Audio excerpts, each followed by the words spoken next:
Hello bachcho, let's read out the question first.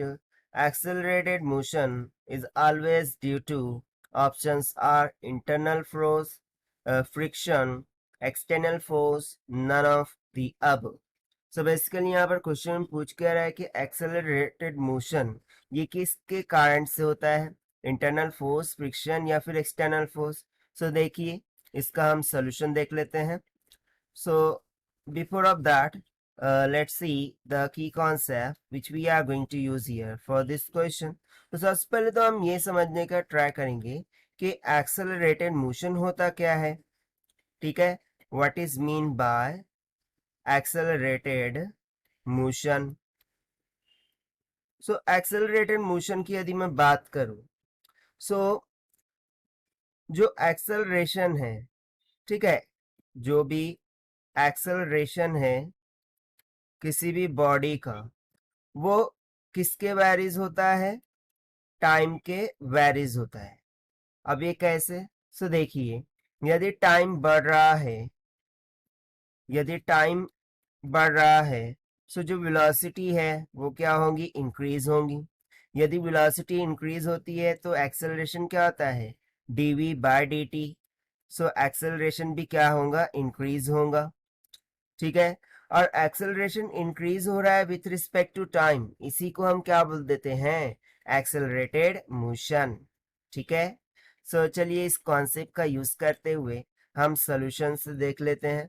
So accelerated motion ये किस पर depend होता है, इंटरनल फोर्स, एक्सटर्नल फोर्स या फिर फ्रिक्शन. सो उसके लिए देखिए, मैं एक सिंपल सी डायग्राम यदि कंसिडर करूं कि ये इंक्लाइंड सरफेस है जिसका एंगल थीटा है, इंक्लिनेशन एंगल.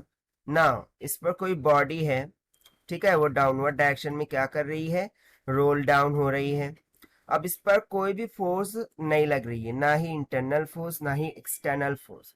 सो बेसिकली इस पर कौन सी फोर्स लग जाएंगी, जो कि इसके वेट के इक्वल होती है, that is mg. So mg का एक कंपोनेंट होगा, that is mg sine of theta, जो कि इस पर एग्जर्ट हो रहा होगा ताकि ये डाउनवर्ड डायरेक्शन में मूव हो जाए.